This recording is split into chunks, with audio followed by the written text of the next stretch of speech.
Are we ready? Huh? You're good. Are we good? Are we live? Think so. You think so? Hopefully. Let's see. Oh yeah, I can see myself right here. Hey folks, thanks for joining us. Little bit of change tonight. It's Tuesday at 8:30 Mountain Time instead of Wednesday at 8 o'clock Mountain Time, but here's why. I'm sitting in this hotel room in Flagstaff, Arizona, and how do I say this? You all know where I'm going. I'm going elk hunting up in these big peaks up above Flagstaff. Season opens Friday. We're going in tomorrow. And there's no way we could carry all the production gear and lights and everything else and get a strong enough, steady enough connection to do Elk Talk live way up in the wilderness area. So, appreciate you joining me. And I promise from now on, well, I can't promise that. We will try to stay on the schedule. Next week, we will be doing Wednesday night again. We'll be back at our old time. But anyhow, I'm all set up here. I'm ready to take some questions. I want to talk to you, though, about this hunt that we're going on. So we know that peak rut, we usually think about, that's last half of September, maybe the first week of October. This hunt I'm going to go on starts October 6th. That's when the bulls are starting, okay, the rut's kind of waning. They're transitioning from peak rut to post rut. Some of the bulls are still going to go and check their cows. Some of them, especially the older bulls, are thinking, I don't know how much time I want to spend with these cows. So it's going to be a little bit different of a hunt. It's going to be a hybrid between a peak rut hunt and a post rut hunt. If there are cows that are coming into their second cycle, we do know that at that time, we're going to see some activity. We're going to have bulls bugling. So whether or not we find one, whether or not we tag one, who knows? But that's why we're doing this tonight. This is what we're up to. It's going to be a ton of fun. But before we get into this, I think we're on episode 19 or 20 of Elk Talk Live. And the great companies that make this happen are Bowtech, Leupold, Onyx Maps, we call them, Tight Spot Quivers, Ripcord Arrow Rests, Black Gold Sights, Rocky Mountain Elk Foundation. And the way most of you got notified was you have been texting Randy, R-A-N-D-Y, to 313131, or if you're in Canada, 393939, and you got the notification, hey, Randy's going at a different time tonight. So one other cool thing that Bowtech is doing, and Marcus is behind the camera here, I don't know how close I got to get so that you can see that, but if you go to bowtecharchery.com, they have this really cool thing. It's called I'm a Bow Hunter. You know how lately on social media you're able to put a frame around your pictures? Well, go to bowtecharchery.com and you're going to see this pop up. Is there too much glare? I got it. We got it? Okay. And you just click on that and it's going to add a frame to your picture, and you can post it on social media, everything else. You can kind of be, telling the world, hey, I'm a bow hunter. I'm a conservationist. I'm a hunter. So anyhow, we got a whole list of questions from last week that we didn't get to. And I apologize that we're not getting to all of the questions every week. But if you go across all the platforms, we're probably getting 300 to 400 questions. So for those of you who ask them, I really appreciate it. And for those of you who we don't get to, I'm sorry that we don't, but we try to get to them, and we try not to have the same questions that we've had in prior episodes. So here's one, Skylar Burson. What's my opinion on lighted nocks? My opinion is whatever that state says is what it should be. My state of Montana just made them legal this year. I used them. I think they're actually helpful. For me anyhow, in lower light, my eyes aren't that great, so I want to see where that arrow goes.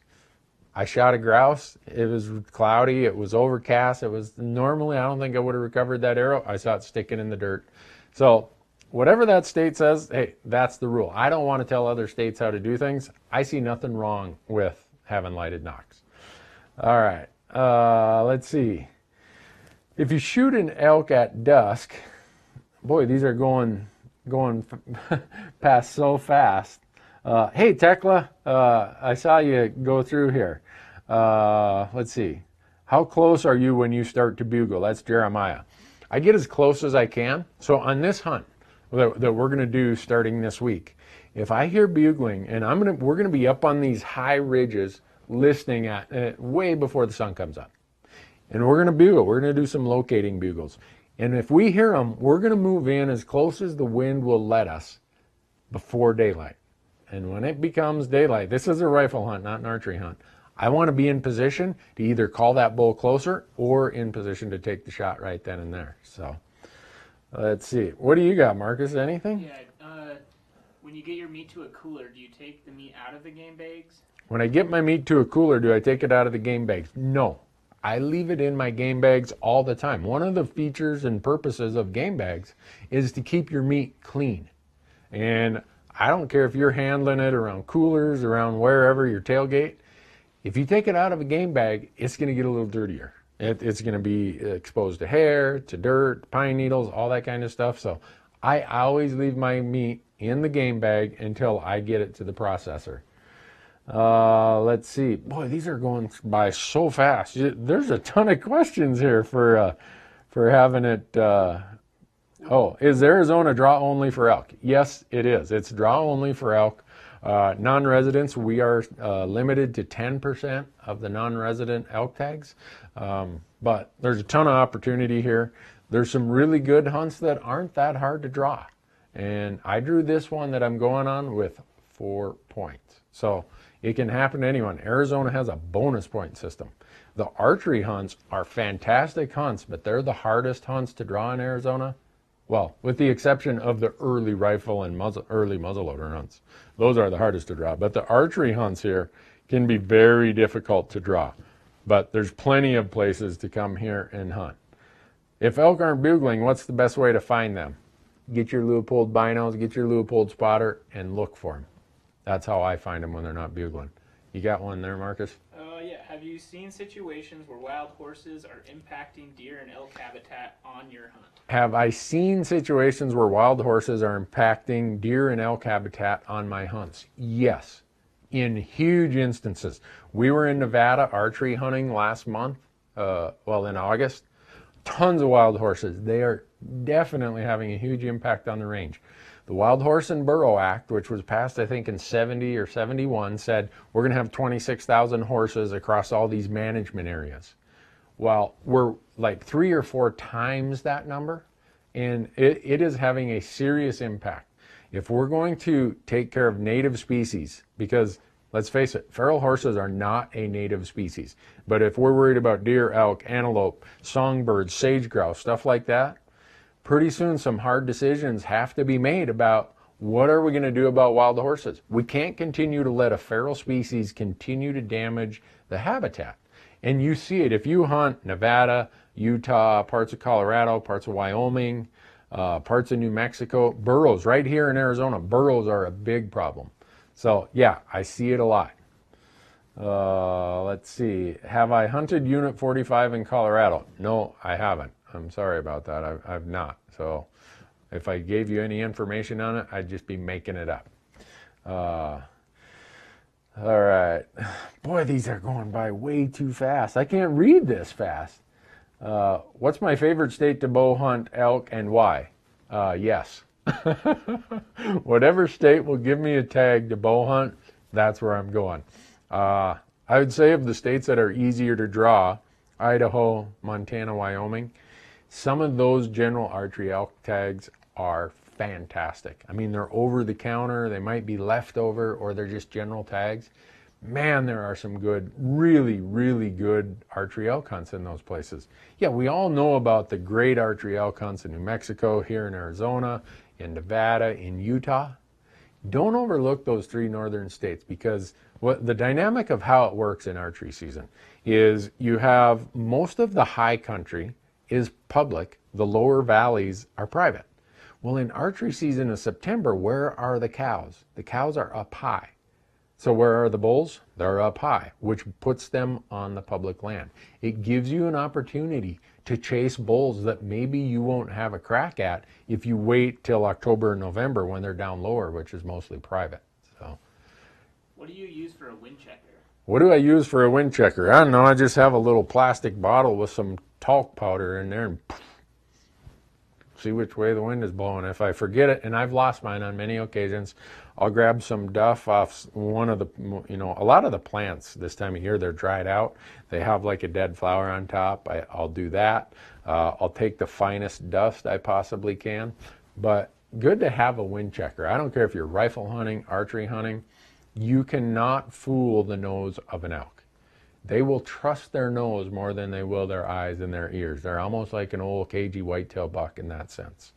Don't overlook scent and smell when you're hunting these bull elk. Let's see. Oh gosh. Some of these would take me all day to answer them, especially these ones about things. Oh, Wyoming 19-2, where do you look for bulls? James Harn. A lot of you know that I've had the unit 19-2 tag in Wyoming 3 times. You can go out on our YouTube channel and watch it. You can watch it on, now we're on Amazon Prime. If you get Amazon Prime, seasons 4 and 5 of Fresh Tracks are out there. We're loading up season 3. And right now we're filming season 6, and some of that stuff's going to go up on Amazon Prime. So if you're an Amazon Prime subscriber, all of our stuff that we're loading up, just type in and search Fresh Tracks or Randy Newberg. It's free out there on Amazon Prime. But in Unit 19-2, if there's snow and you want to go, I always hunt it the last 5 days of season. Just like I do any of my November hunts, I want to hunt them as late in the season as I can. So I hunt the last 5 days of season. Usually they will migrate south. And if you can get them coming south off some of that private land, that's where we've shot all the bulls. So, do you have any recommendations for a spike hunt and a spike only hunt in Idaho? Do I have recommendations for a spike only hunt in Idaho? In other words, a place to go or tactics? I assume tactics, but didn't specify. If it's spike only, I would go and look for cows. The spikes are going to be with the cows. They're 1.5-year-old bulls. They might get bumped away a little bit during the archery season, during the rut, but they come right back with the cows as quick as the rut's over. I would go and look for cows, and like I always say, cows are looking for the best food on the mountain 24/7, 365 days a year. Go find the best food on the mountain or out on the prairie, wherever you're hunting, and that's where you're going to find cows, and that's where you're going to find the spikes. All right, this one, 6 to 10 inches of snow has fallen in Colorado where I hunt first rifle season. Ooh. What would that do to the elk up high? 6 to 10 inches of snow first rifle season in Colorado. What's that going to do to elk up high? It's going to make them easier to see. Your first rifle season in Colorado it's going to be a week after this hunt. You're going to be even closer to that like transition from peak rut to post rut. 6 to 12 inches is not enough to get a big bull elk to migrate. They're still going to be in the same places they would have been without snow. It's just going to be a lot easier to see them because of the snow. It's going to be easier to see their tracks and read what they're doing, but they're going to be doing the same thing that they would be. And in this case, they might be going around checking some cows, but for the most part, the older bulls are going to start drifting off to themselves, going into sanctuary mode, trying to recoup after the rut. They'll still be in that period where there's some bugling and there's some activity near cows, but that's not going to be their primary source of I guess, activity and interest. Let's put it that way. Have I elk hunted in Oregon? No, I have not. I haven't. What's my favorite unit for elk in New Mexico? Whichever one they give me a tag for. New Mexico gives you 3 choices. You can mix them by weapon type. You can mix them by seasons. So they look at your 3 choices before they go on to the next person. So I always put a really hard one as my first choice, a pretty hard one as my second choice, and probably the easiest one I'd be willing to hunt. And when I say hard, easy, I'm talking the draw odds. I put in for the easiest draw odds that I would be willing to hunt as my third choice, because they might say, oh, that one's filled up, that quota's on that one's filled up. Oh, guess what, Randy, your third choice is open, boom, I get a tag. So I don't really have a quote-unquote favorite unit in New Mexico. I've hunted a lot of them. I've helped people with tags in a lot of them, and I love them all. Let's see. Have I hunted gray bull Wyoming? Not for elk, I haven't. I've hunted, let's see, gray bull. If you went north and east of there by Lovell, I've hunted the north end of the bighorns, and then I've hunted the south end of the bighorns, but I've never hunted the gray bull area myself, or for elk. I have for whitetails. If you watched our YouTube channel or our TV episodes, it just aired a couple of weeks ago. It's called Wyoming Whitetails. We were hunting out of gray bull. That should be a hint of where we were. And we saw some big elk actually down in the sagebrush. Like, whoa. Renee asks, any Canadian hunts planned for your show? Unfortunately not. You know that we do all self-guided, all public land hunts. And in Canada, for just about every species, you have to hire an outfitter. So that doesn't quite fit the format of our show. One of my dreams is to go to Canada and hunt mountain caribou, and someday I'm going to do it. And I'm going to have to hire an outfitter. I don't have any problem with that at all. If you want to hire an outfitter, go do it. But the premise of our show, just trying to show people how much opportunity exists, is all self-guided. So that doesn't work in Canada for us Yanks down here south of the 49th parallel. So what do you got, Marcus? Is a 270 win enough to take down an elk in your opinion? Is a 270 win enough to take down an elk in your opinion? Well, the first 4 bull elk I shot, I killed with a 270, shooting 150 grain Nosler partition bullets. All 4 of them were one-shot kills that maybe went, I think the furthest one maybe went 30 yards. So hopefully that answers your question. It's all about quality bullets. It's about shot placement. Make sure you're accurate. A 270 is a very manageable recoil, very accurate round. I wouldn't hesitate to hunt elk any place, anytime with the 270, as long as I have really good bullets. And when I'm talking really good bullets, you hear me talk about the Nosler partitions, the E-tips, and the Accubons. To me, those are 3 premium elk bullets that give me confidence. So go with it, and you'll be just fine. All right. John, please let me hunt with you. I appreciate that, John. I get hundreds of invitations a year. Unfortunately, I just can't take people up on all of them. I'd love to. I love hunting with new people, learning new, building new relationships, new friendships, but just doesn't work out. So unfortunately. Am I going to do a late season hunt in Colorado this year? Unfortunately, I'm not. Our calendar has us in Arizona for deer, Montana for deer, and Nevada for desert bighorn sheep in November. So next year, I'm going to try to get to Colorado for the late elk hunt, or the 3rd season elk hunt. You guys all see me. I love to hunt 3rd season versus 2nd season. There's just fewer people in the woods. The winter is usually arrived a little bit better by the time 3rd season comes. It's 2 weeks later. It's just what I like to do. So what's a good backpack for 2 to 3 day hunts that will haul some meat? I'm going to find out tomorrow. Now, actually, I know. I have Mystery Ranch backpacks. What we do is we will go in and we use Metcalfs or Marshalls. Those are the 2 models we use on the Mystery Ranches. And this hunt here is going to be, I'm hauling in enough food, supplies, everything for 5 days, plus all our production gear. So I'm using my Marshall on this hunt. It's a little bit bigger, but normally I use the Metcalf. You can carry 2 to 3 days worth of stuff. And when you come out, if your body can withstand the weight, you can get some meat down there easily.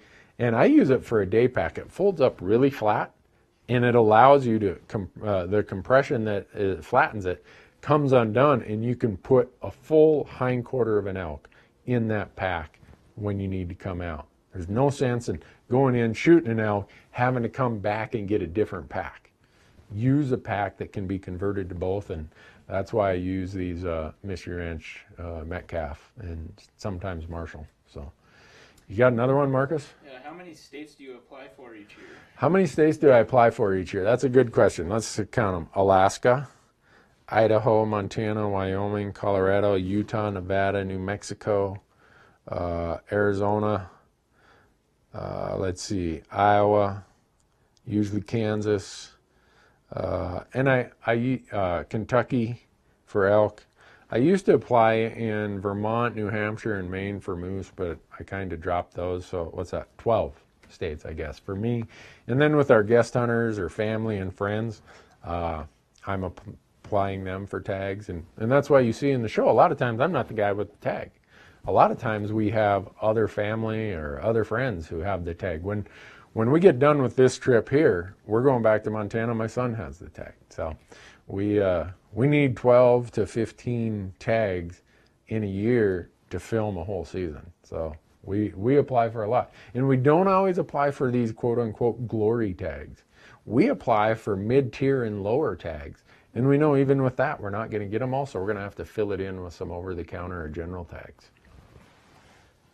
Let's see. Do I ever use trail cameras when elk hunting and check during the season or several days before? I don't. I don't even own a trail camera. And the reason is, in Montana, they're illegal. So you cannot use a trail camera in Montana during any period that you have a valid hunting tag. So I guess I could set them out in June, July, and up until my archery antelope starts in August 15th. But so I'm not a trail cam guy. A lot of people ask me that, and it just where I live, it just doesn't make sense. So do you think a sanctuary area could be less than a mile from a road, depending on seclusion? could a sanctuary area for post-rut and late season be less than a mile from a road based on seclusion? Yes. Some of you have seen me do it. So there's a place I hunt. I'm not going to say what state. I have about 600 or 700 feet of really steep vertical. And when I get up there, it's a bench that's about a half mile wide and 2 miles long. And when I get up there, I can hear car doors slamming. I can hear ATVs driving down below me. It's quite noisy. But the elk, it's a really steep face, and there's just this bench that goes up above the Forest Service road. The elk stack in there because, just like the question is asked, is it secluded? Yes. Nobody wants to climb that probably 600 or 700 feet of vertical to get up on the bench. They all want to go way, way back where the Forest Service road takes them. The number of elk that are stacked,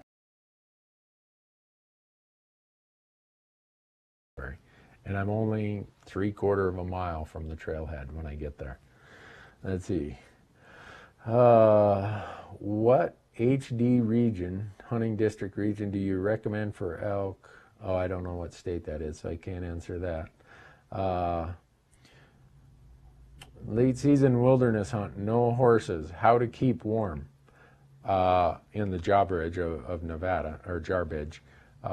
Late season wilderness hunt with no horses, you need to layer properly. And you need to bring at least one extra set of clothes that you can rotate, because one day you're going to get all sweated up. You need to be able to get a new layer that is in some way, shape, or form dry. I use merino wool. You'll see I wear the Sitka gear. It evaporates and draws moisture out really quickly. It's those kind of hunts that you're talking about where performance clothing saves the day. You go in there, yeah, you get sweated up. Guess what? I'm going to pull that moisture away from my body with high performance clothing, and I'm going to stay warm. I go back, I sleep in my tent that night. Maybe I bring in one extra merino wool top, an extra pair of socks. If I'm one of those people who need a bottom, I'll bring an extra merino wool bottom. I use the heavier timberline pants, so I don't need a bottom in a lot of places. So it's all about layering. Every bit of it is about layering. And you can carry one extra layer on a backpack hunt, even if you don't have horses. You got one? Yeah, what's your favorite elk dish and your favorite pronghorn dish? My favorite elk dish and my favorite pronghorn dish. Let's start with pronghorn. My favorite thing in the world, and if my wife was not so camera shy, we would do this recipe. She has the best lasagna recipe, hands down. Everyone who eats my wife's antelope lasagna wants the recipe.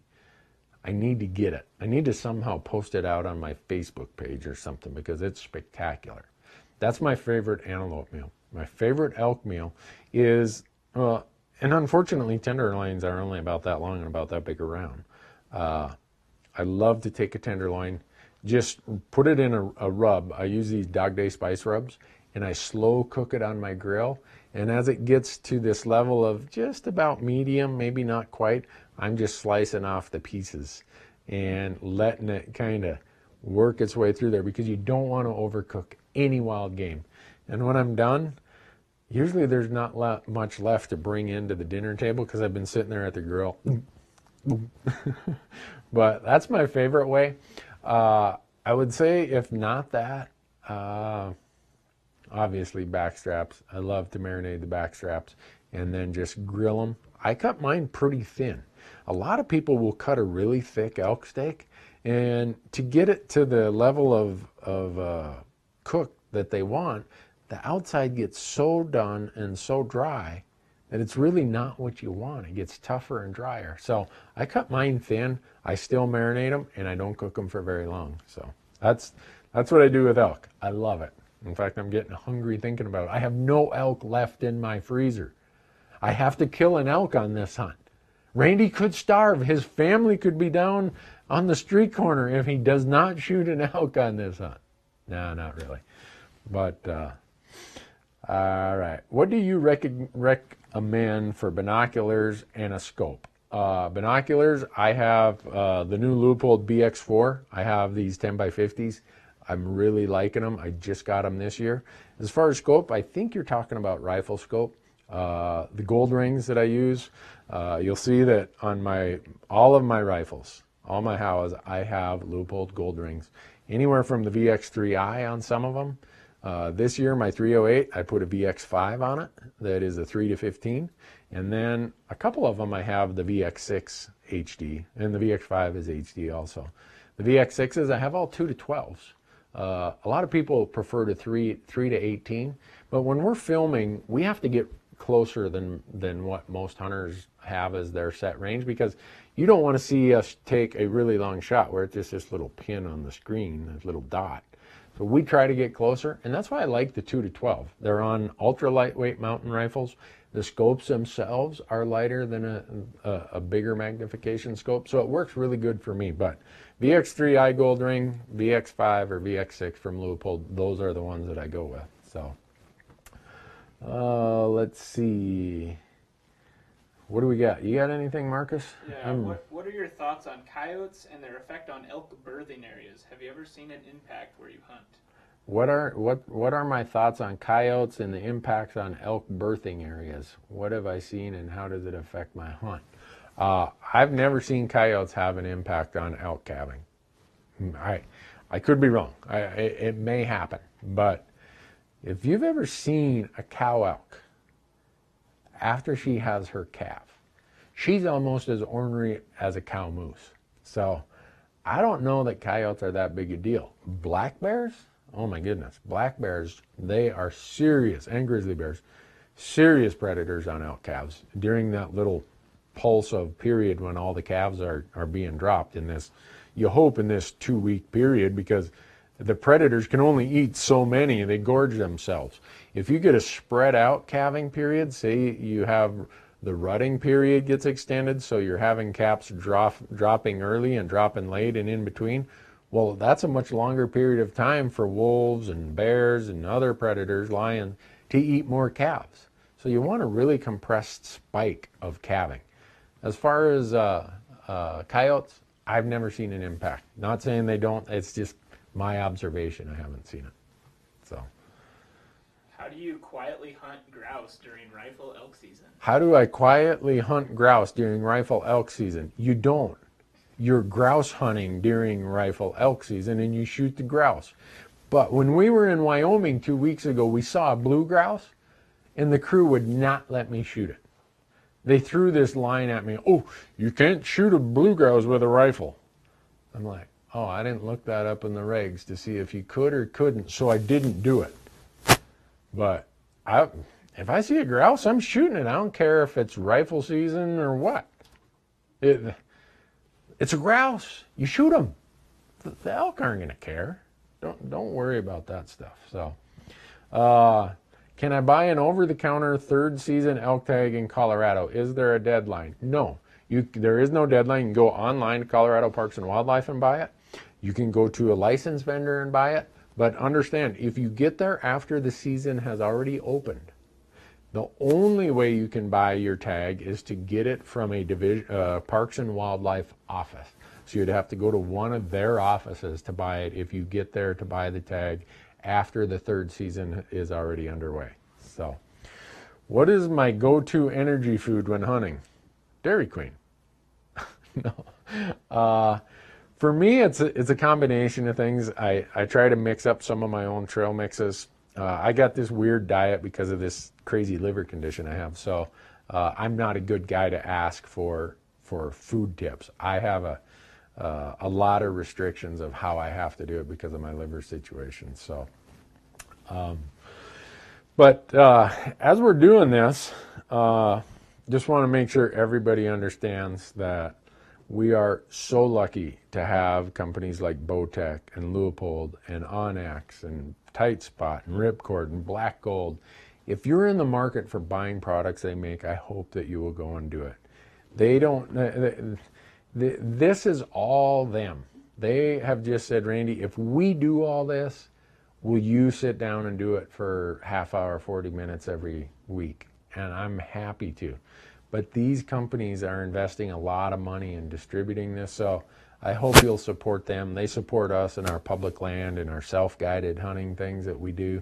And also, please go to Amazon Prime and watch our stuff there. It is taking off so good, and we're going to be loading more and more. Oh, the other thing is, a lot of times we can't get to your all your questions here, and a lot of the questions that get asked, we've also had on our Hunt Talk forum. We have a forum called hunttalk.com where people ask all kinds of questions, share stories and everything else. So every once in a while, I'll do a podcast. So you may know or may not know, we do a podcast every other week called Hunt Talk Radio. You can get it on Stitcher or iTunes. But every once in a while, we'll be accumulating questions like we got here, and we will answer a bunch of those questions on the Hunt Talk podcast. So if we're not getting to your question here, or you want to just listen to them because there's good information and probably questions you might have had in your mind, go to the Hunt Talk Radio podcast and download those, and you'll get a lot of information there also. You got one, Marcus? Yeah. Have you ever found any socks that that will keep sweaty feet dry and warm? Have I ever found any socks that will keep sweaty feet dry and warm? Yeah. They're called Kenetrek. I got a whole bag full of them over there. Kenetrek has this wool blend sock that is just off the charts. That's what I use. I use them exclusively. They will wick moisture. You just got to make sure that you're doing the right thing with your socks. You got to make sure you aren't letting your feet get sweated up before you even get on the trailhead. If you're one of those people with really sweaty feet, bring an extra pair of socks in your pack to switch through at the middle of the day. Amazing what a difference it'll make. Wyoming elk, first week in November. Calling? Question mark? No, I'm not calling in November. I've been there before and had some bugling go on in November, but they're always really young bulls that are doing that bugling. So, no, first week in November, I'm setting up, I'm glassing. It's all binoculars and spotting scopes and spot and stock. That's for me. Because elk are in that, at that point, they're in the late season period, and they're in their sanctuaries. They're in the places that most people don't want to go. So calling's not going to do you much good at all. Let's see. What can you leave at home versus must bring with you out hunting? Oh, that's way too long to ask, but it's worthwhile because so many people ask this. We go out to our YouTube page, Randy Newberg Hunter, and there's a ton of bag dump videos on there. And we have a different kind of bag dump for archery hunt, a different for rifle, different for elk, different for mule deer. There's a lot of things there that I won't leave home without. And what you see there is 25 years of backcountry hunting, kind of sorting out what has worked for me and what hasn't worked based on my style of hunting. Now, if you have a different style of hunting, your bag or your pack might be filled with a few different things. But got any more, Marcus? Yeah. What's size and how many coolers do you need to transport an elk home? What size and how many coolers do I need to transport an elk home? So most of you know that I use Orion coolers. If I have one elk and it's fully boned, if I have 4 of the 65 quarts, I try to go with 2 65s and 2 85s. I can easily get a boned out elk in there. But remember, I don't put it in there until it's cooled and hung for at least a night and the temperature of the meat has dropped significantly. And then I put ice on top. And the reason I put it block ice or milk jug, frozen milk jugs on top, cold air drops. If you put it on the bottom, you'd be surprised the temperature difference between the bottom of the cooler versus the top of the cooler. So I can usually get by with 4 of the 65 quarts, and that's because I like to put a lot of ice on them. I suspect if you really squeezed it, you could probably get it in even less if you boned and trimmed it really well. Let's see. Do you glass all day or just mornings and evenings? I try to glass all day.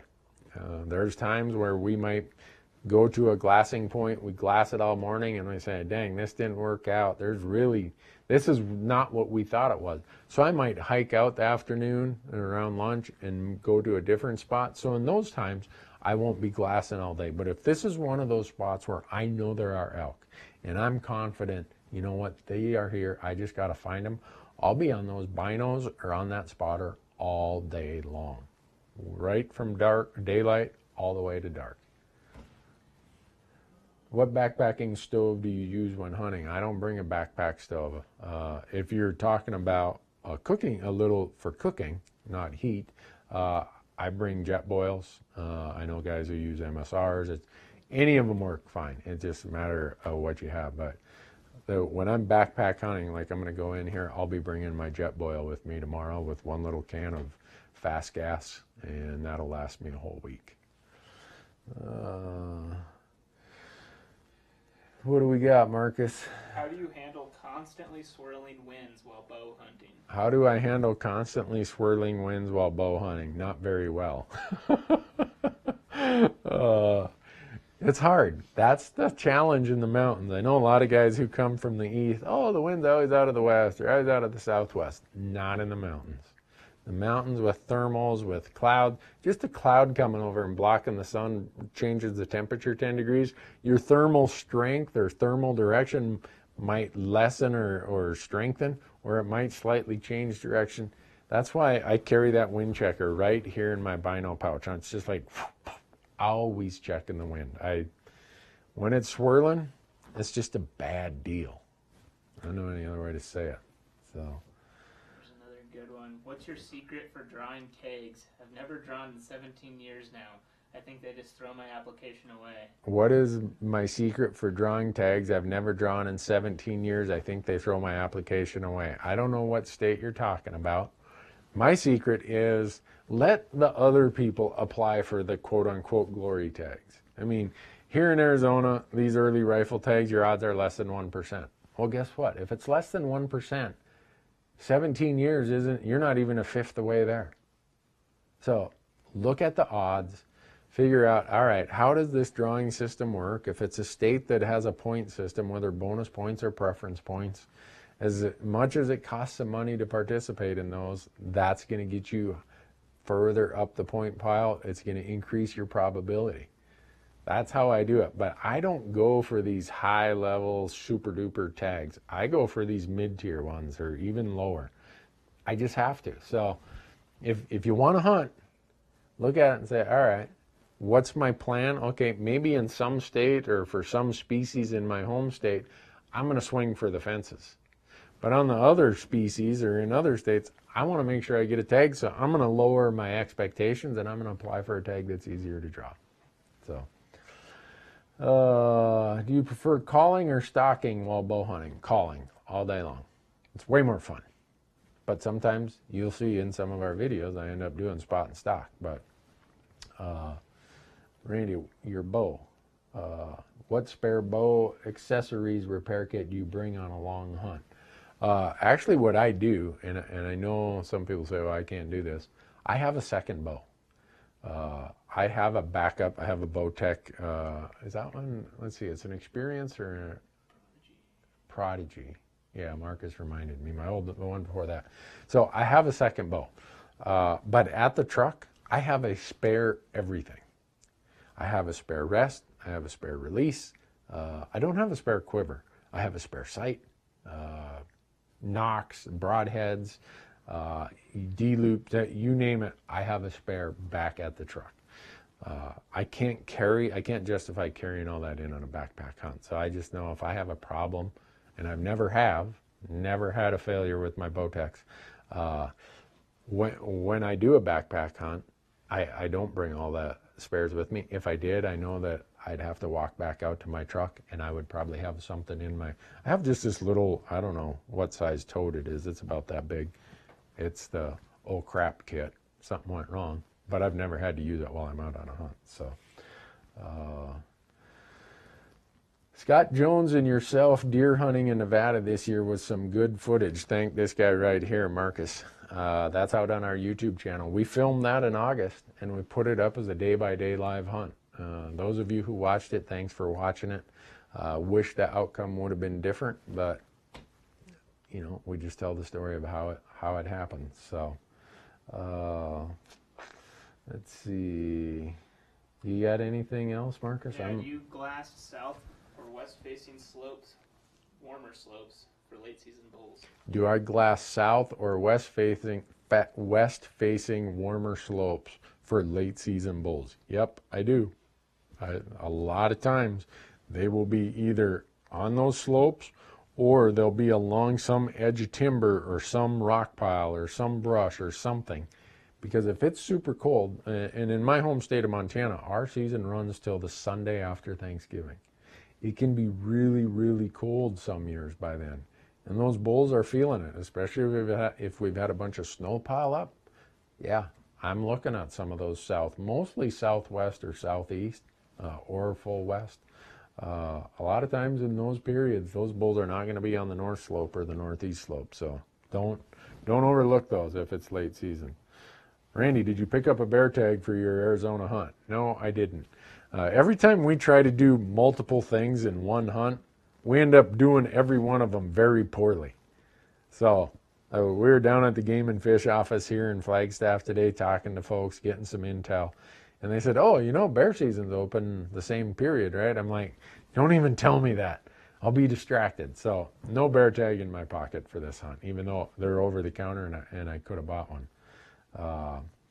Randy, are you going to do a day-by-day for bear next year like you did this year? Yeah, he's referring to out on our YouTube channel. We did a day-by-day for 12 days. We'd go out and film at night. Next morning, we'd come into the office, tell the story what happened the night before. We're going to do the same thing. We're also going to go to Alaska next spring, so we're going to have a day-by-day Alaska version also. Oh, gosh. Boy, there's so many of them. When is my book coming out? I think the publishing company's given up on me. I signed a deal with them a year and a half ago under the premise that, or it might have been 2 years ago, that I might not ever get to it. And they said, don't worry about it. So I've found that it's easier for us to do video than it is for me to sit down and just crank on the keyboard. So a lot of the stuff that was going to go in the book you can find out on our YouTube channel. A bunch of it Bowtech is promoting out on their bowtecharchery.com website about the 5 calendar periods of elk hunting, early season, pre-rut, peak rut, late post-rut, and late season. That's the core of what that book was going to be about, and you can find it out on the internet at this point. So.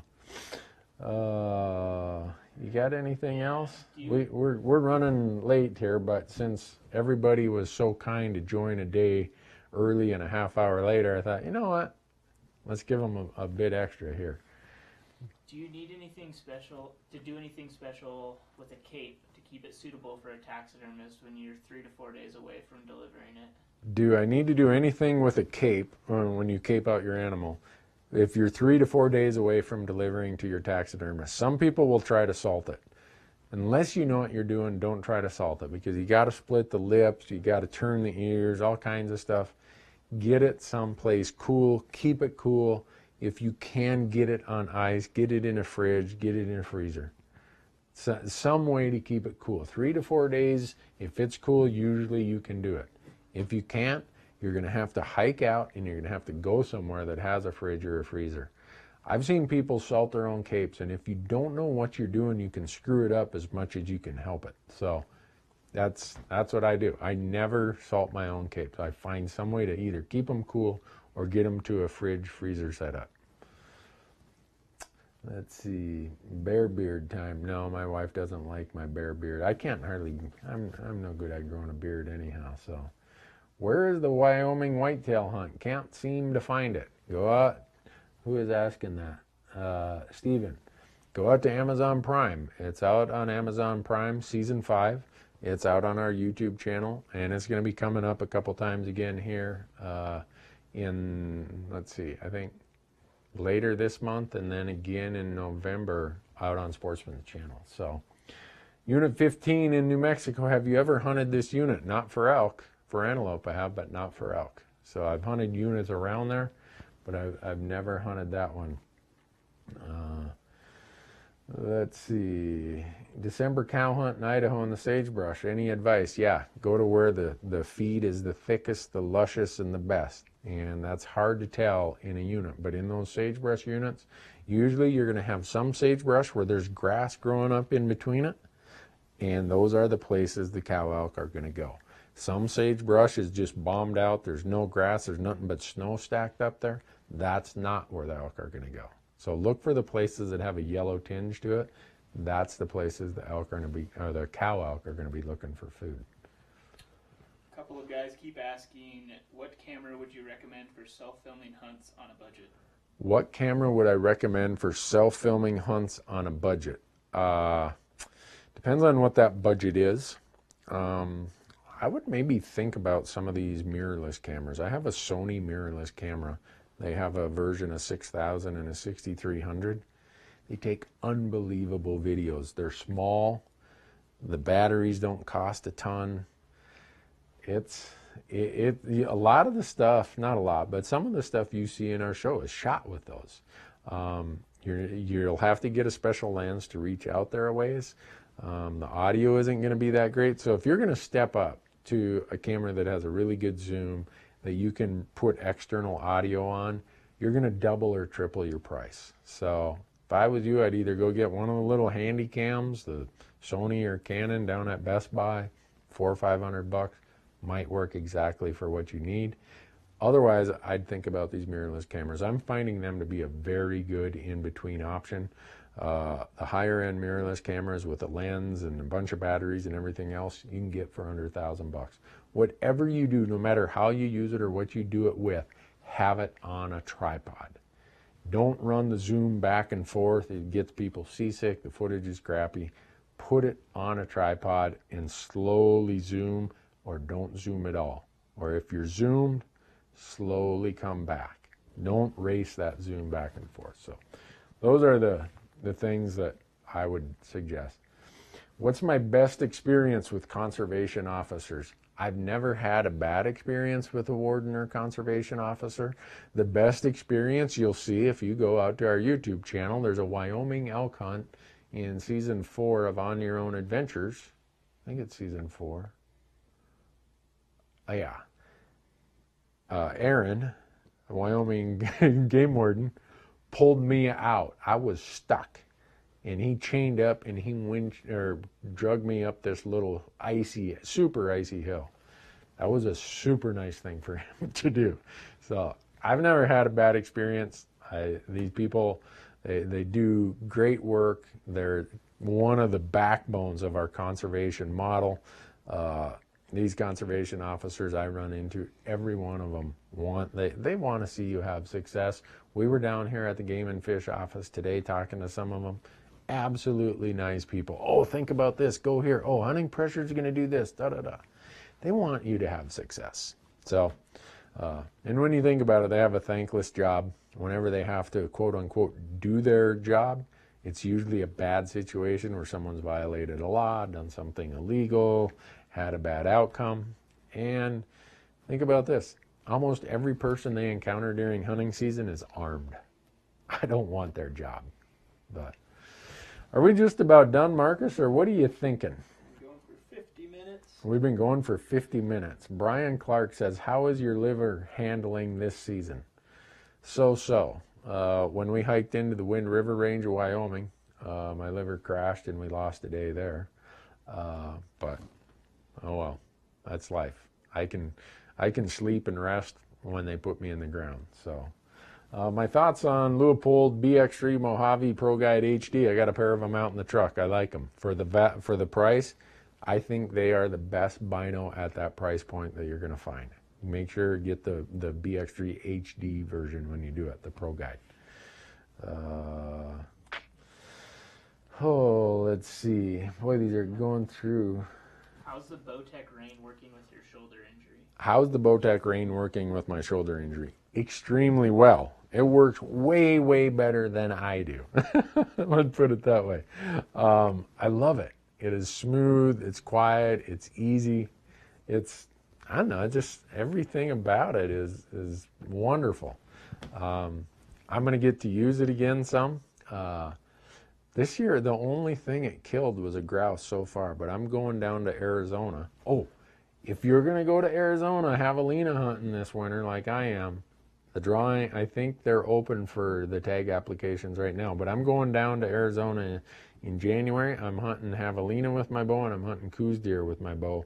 So you're going to get to see the Rain 7, hopefully, in a lot of footage of me shooting javelina and shooting coos deer. So, all right. I think we're doing good, Marcus. Folks, thanks so much for watching. Again, thank you to Bowtech, to Onyx, to Leupold, to Ripcord, Tight Spot, Black Gold, RMEF, all the companies. I hope you'll be sharing this. And remember, go to bowtecharchery.com, and they got this really cool thing that says, I'm a bow hunter. Go there, get that, share it on social media, let people know, hey, I'm a bow hunter, I'm an ethical, fair chase hunter, I do it the right way, I'm committed to conservation, and don't be afraid to let the world know this is who you are. It's what I am. If you look at my business card, I don't have one with me. It doesn't say Randy Newberg CPA, it says Randy Newberg Hunter. I'm a hunter just like you are. Thanks for watching. See you next week. Next week will be Wednesday. Normal time, 8 o'clock Mountain Time. Appreciate it, everyone. How'd we do, Marcus? Holy cow, 439 comments. How are we going to get through all those comments?